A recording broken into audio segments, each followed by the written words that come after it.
Shalom, shalom. First and foremost, as always, I love to give all praise, honor, and glory unto Yahweh, Bahashem, Yahweh Shai, and peace and blessings unto the elect. All right, so as you can see on the screen, this is an old video, going back to, it was uploaded on September 9th, 2020. The video could be older than that, but as you can see, this is Daniel chapter 2 and NATO and the EU. And that's what I'm going to be going into in this lesson. Briefly, I'm going to try to condense it so that it doesn't be too long, because the brother had asked if I had a video on it. And I know I went into Daniel, the second chapter, after 2020, but I couldn't find a video on it. This was all I could find. And this is over an hour long. Yeah, so if you want to watch like the full in-depth version of it, or you can, type in my name. All you got to do is just scroll, just scroll a bit, or just put Daniel chapter 2, my name, Nakawan Bonloya, then Daniel chapter 2, and more than likely it'll pop up. Yeah, so this is the video that I gave to the brother, and then I was just meditating. I said, all right, well, why not? Why not just go over it again and briefly, not make it too long. So Lord's will, this video be 30 minutes tops, So let me go ahead and go into it. Daniel, the second chapter, right? Which Daniel, the second chapter, as you can see from the sign that the brother Yeremiah here is holding up, which that brother is still out there teaching. So shalom to that brother in Philly holding it down. As you can see, this is dealing with the statue of King Nebuchadnezzar. He had the dream, which the Heavenly Father gave him the dream. And on the statue represents each body part of the statue represents different empires that the Heavenly Father raised up. And within these different empires, the children of Israel was held as slaves in these different empires. Okay? So each and every single last one of these different metals and body parts that we're going to be reading and looking at, right? We were in captivity under them, and we can read about them in the scriptures as well. Okay? And for the most part, the southern kingdom was under captivity under these different empires, for the exception of the feet, right? Which we're currently in the feet right now, the beast system, the system of the so-called white man. Okay? Because during these different empires, the northern kingdom was already over here in America, so they weren't being oppressed by these different empires. And then another thing too, when dealing with these different metals, all right, it starts off with gold, and then secondly is silver. Now gold and silver are precious metals, so it's going to start off. So it's going to start off with precious metals, and then it's going to decrease into more inferior metals. But but as we keep going down with these different metals, it may be more inferior, but it's more what's the word I'm looking for? Dominant, right? It's more it's more hard. Okay, it's more fierce. That's the word. It's more fierce. Okay. So the less precious the metal, the more fierce it is, right? The more dominant these different empires were, right? So starting off, Daniel, the second chapter, I'm going to start verse 31. As you see in the heading, it says the king's dream, right? So this was during the Babylonian Empire, and Daniel, he was called to interpret the dream because the Chaldeans, right, the different soothsayers, different wizards, they didn't have the understanding to interpret the king's dream. So Daniel was called. So this is Daniel 2 and verse 31. It says, "Thou, O king, sawest and behold a great image," which the great image is what I just showed, which I just showed. It says, "This great image, whose brightness was excellent, stood before thee, and the form thereof was terrible. The image's head was of fine gold." See, so it says the image's head was of fine gold. Gold is a precious metal. Gold is a precious metal.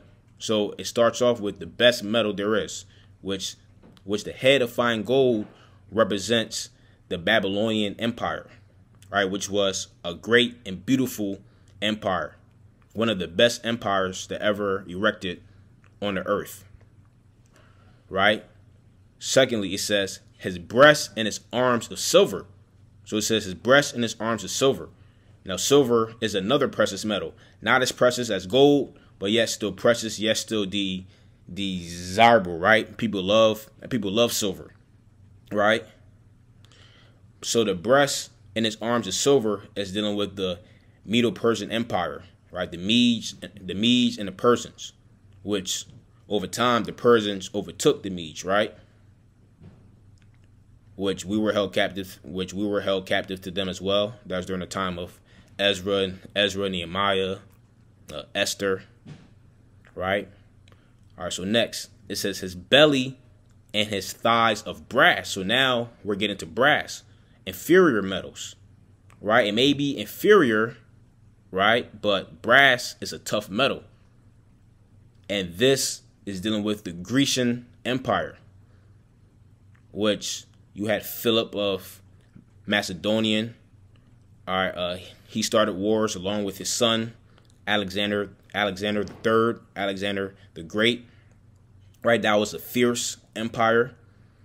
Right, when you read Daniel 8, it goes into, the he goat, and that horn that was between the eyes of that goat, which was dealing with Alexander. Man, Alexander was conquering all the dark nations except for the Israelites at that time, and he was undefeated. I believe he conquered all the dark nations within like 8 years. Right, so that's why the Grecian Empire is being compared to brass, because brass is brass is a fierce metal. It's not desirable, but it's a fierce metal. It's a tough metal. See, so it says his belly and his thighs of brass, which is dealing with the Grecian Empire. His legs of iron, and the legs of iron is dealing with the Roman Empire, which iron is the toughest metal there is. Matter of fact, let me go ahead and pull this, just to show you that when you read in the scriptures, and the scriptures utilize brass and iron, that means that you're going to get pounced on. And that's what the Roman Empire was doing. The Roman Empire was pouncing on all these different nations, including us. This is Micah chapter 4 and verse 13. Hold on, Salaki, a brother's calling me. Hold on. Doing a video. I'll call you back. All right, God. So this is Micah 4 and 13. It says, "Arise and thresh, O daughter of Zion, for I will make thine horn iron, and I will make thy hoofs brass." See, so why didn't the prophet say, "I will make thy horn gold and your hoofs silver"? Because gold and silver are precious metals, right? They're not tough. They're not tough like that. Matter of fact, let's look up toughest metals. Toughest metal on earth. Or the hardest.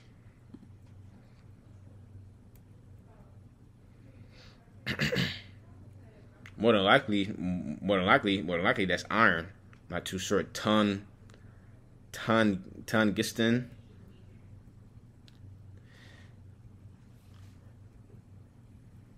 Let me see. Iron. Yep.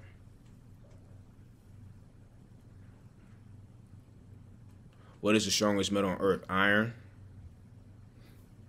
Oh yeah. So it says that it is commonly used to make bullets.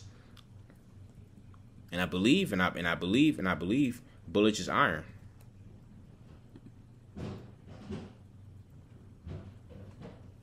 Yeah. So iron is up there when it comes on to toughest metal. So going back to Micah 4:13, it says, "Arise and thrust, O daughter of Zion, for I will make thine horn iron, and I will make thy hooves brass." See that? So the Lord is using iron and he's using brass because those are tough metals. "And thou shalt beat in pieces many people, and I will consecrate their gain unto Yahweh, and their substance unto Yahweh of the whole earth." Yeah, this is just talking about us spoiling these other nations, right?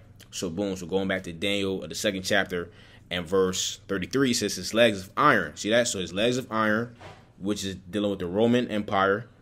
His feet, part of iron and part of clay, which the feet is dealing with the 10 toes, right? Which is dealing with the EU, all right? This European Union, which that's what system that we're in right now, which is the going into the revised Roman Empire, all right? All right, which is headed by America, Babylon. Verse 34, it says, thou sawest till a stone was cut out without hands, which the stone is dealing with Yahushai, which smote the image upon his feet that were of iron and clay, and break them to pieces. Then was the iron, the clay, the brass, the silver, and gold broken to pieces together. It became like the chaff of the summer threshing floor, and the wind carried them away, that no place was found for them.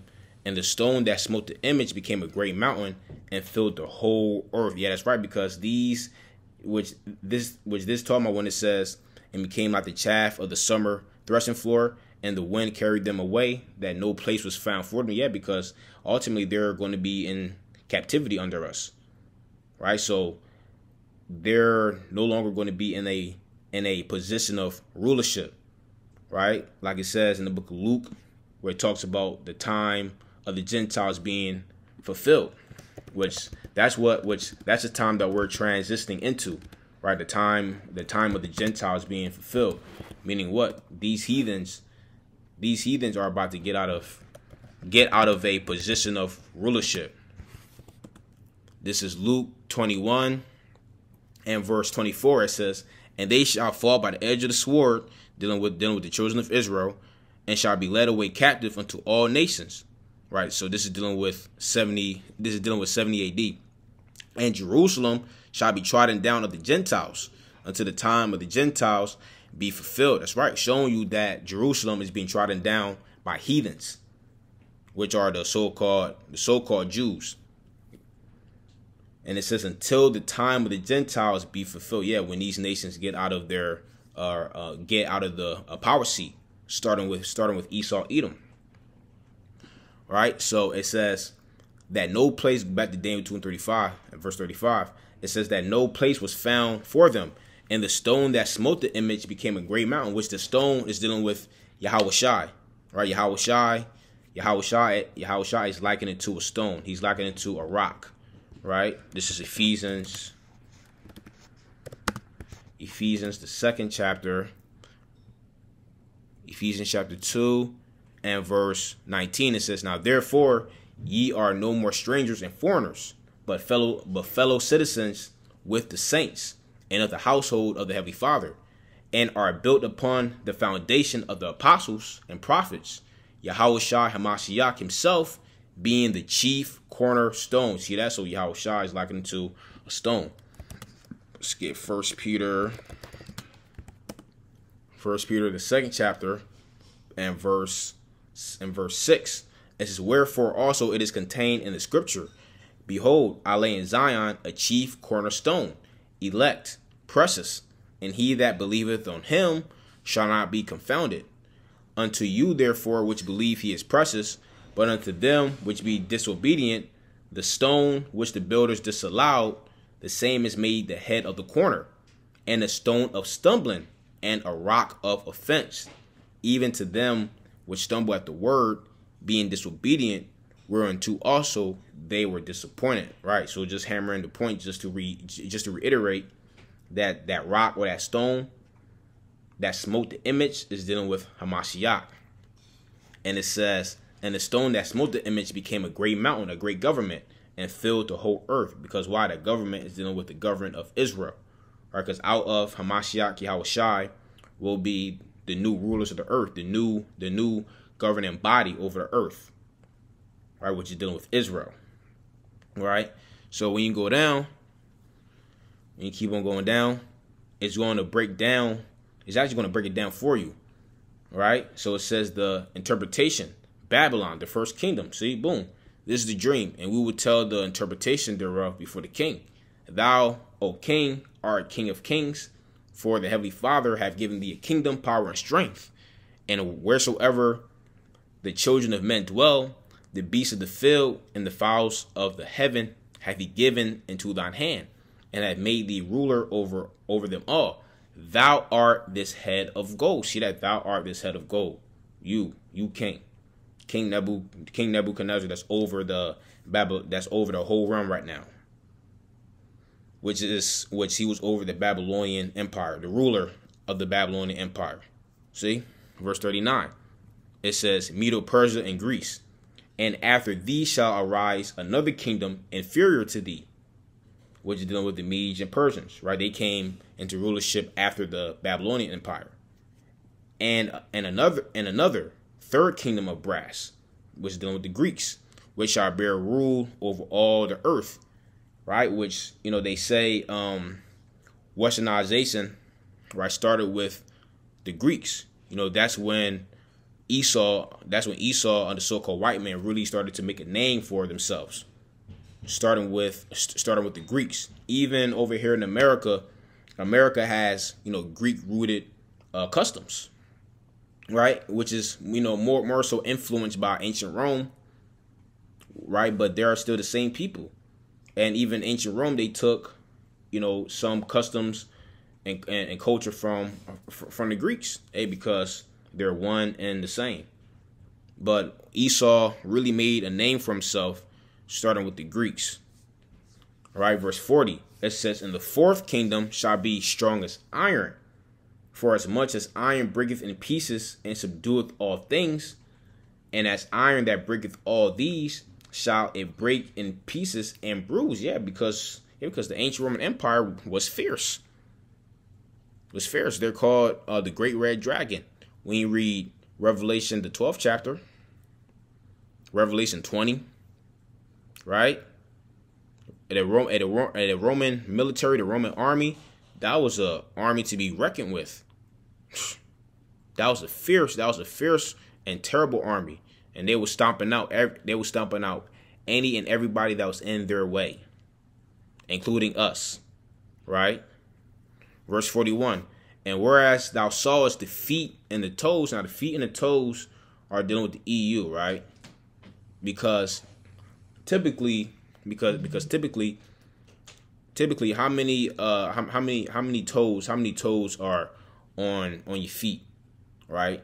Five. You have five toes on one, and 5 toes on the other foot, which equals to 10, which is dealing with the EU.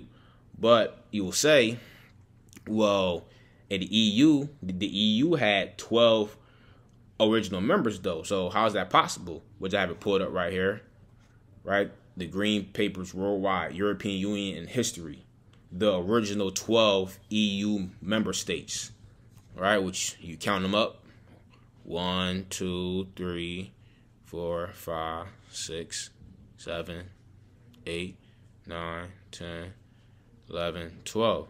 All right. So it was 12 original EU members.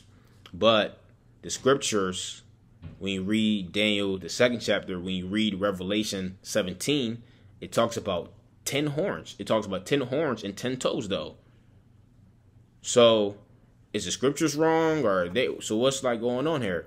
That's because some of these different European nations were operating as one nation. For example, you see how you have Portugal and Spain, right, in the EU. Well, Portugal and Spain were originally one. They were originally operating as one nation. The UK, which is Great Britain, and Ireland, they were originally operating as one nation as well. You see that? So the UK and Ireland, there goes your 11. Spain and Portugal, there goes 10. Boom, 10 toes right there, right?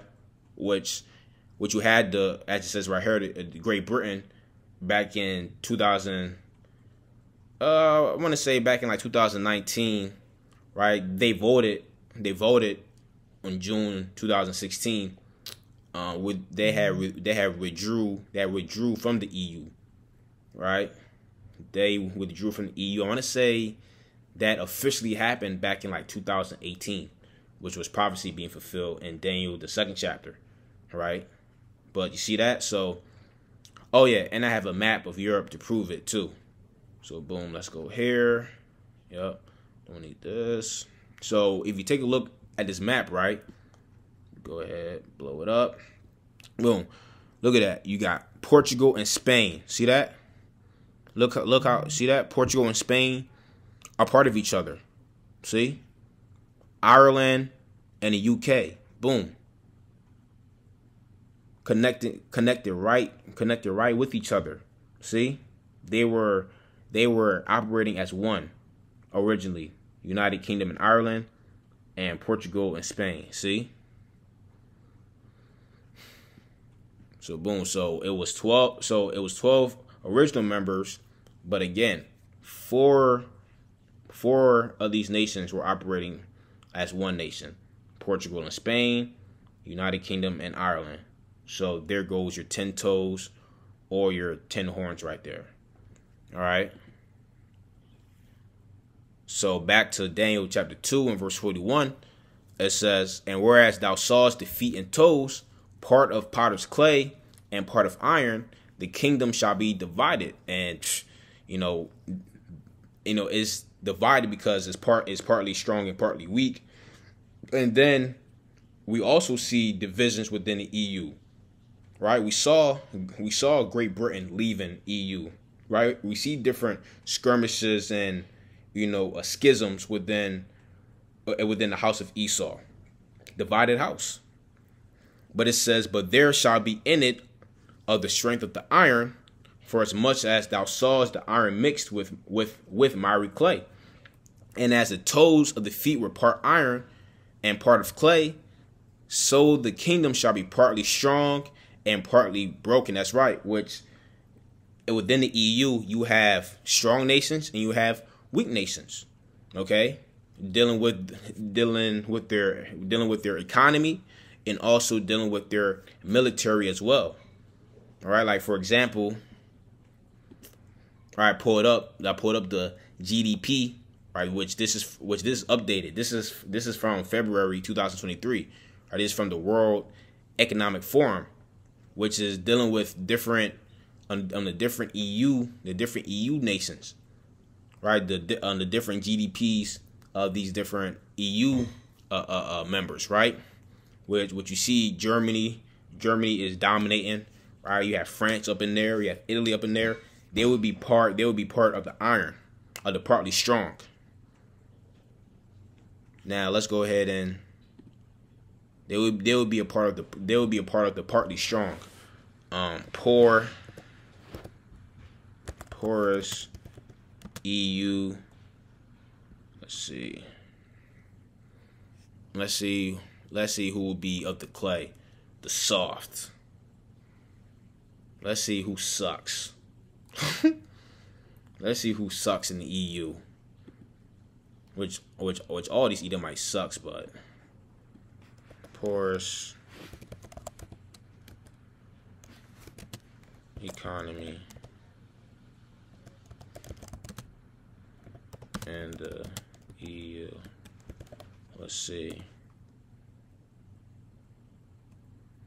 All right, poorest countries in the European Union. See that? So you got Ukraine, Moldova. Hold on. Ukraine is not even in the EU yet. I don't think. Okay, so it says Bulgaria. Bulgaria had the lowest GDP. So this is okay in 2022 per capita. All right, then Greece was in there, Slovakia, Croatia, right? So those would be weak. See, and you don't even really hear about them except for Greece, of course, Bulgaria, but Slovakia, Croatia, you don't really hear about them like that. Okay. Yeah, so there you go. So there goes your partly weak and partly strong. So now let's see who's. So again, so the partly weak and partly strong, that's dealing with these different European European Union countries, economic and also their military status. All right, which again, just going back to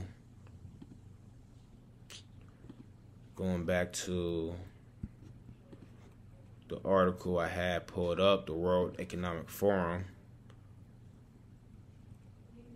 And this is updated February 1st, 2023.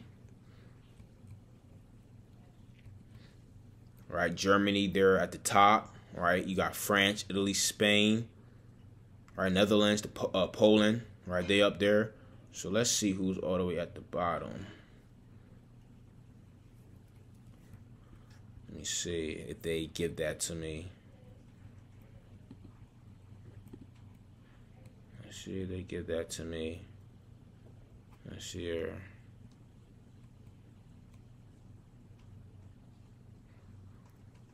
Okay, so they give me the top 10, but I want to see who else. So this, especially being top 10, that would be your, that would be your iron. That would be your partly strong. Oh yeah, here we go. Yep, there you go. Yes, okay, yep, here you go. Yeah, so these would be the, let me see. Yeah, I would say, from 11, from 11 all the way to 27, yeah. Malta, never even heard of them. They're 10% of the EU economy. They suck.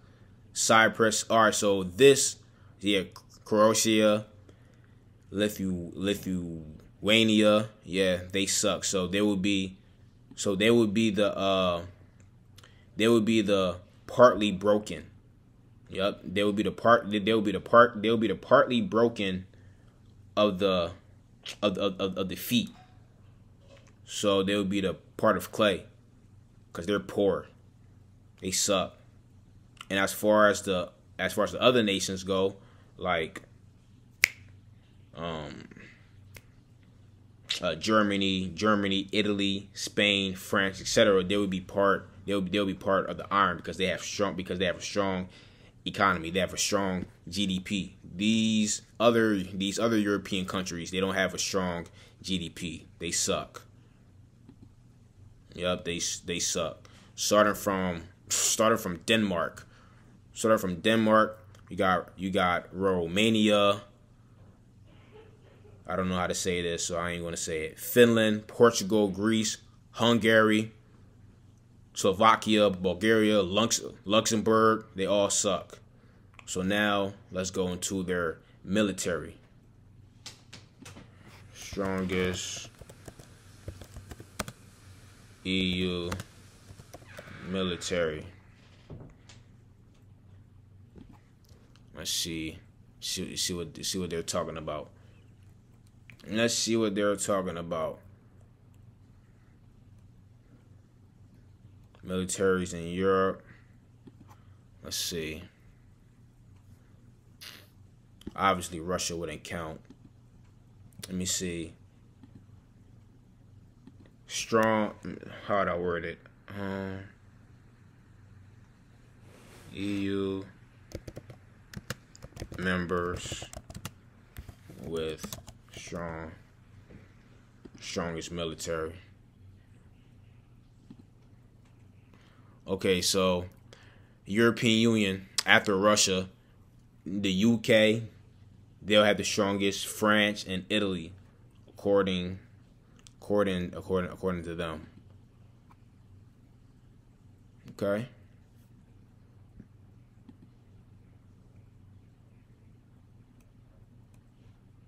Okay. Just dealing with the military. Okay, yeah. So France up there, Italy, Poland, Spain. I believe this is, hold on, most powerful militaries in Europe. Okay, let me just go ahead and use this one. They say I need an account for this. All right, let's see. Let's go ahead and take a look at this. See what it gives me.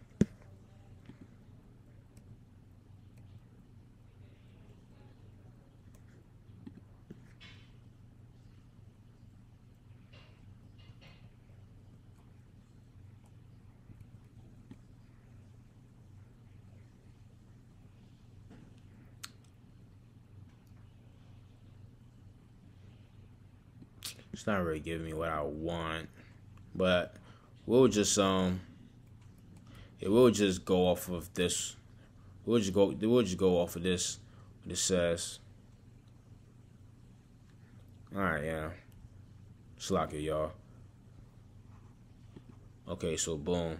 So it says according to the Global Firepower 2023 military strength ranking, the strongest militaries in Europe after Russia, which Russia is not a part of this system. So disregard that.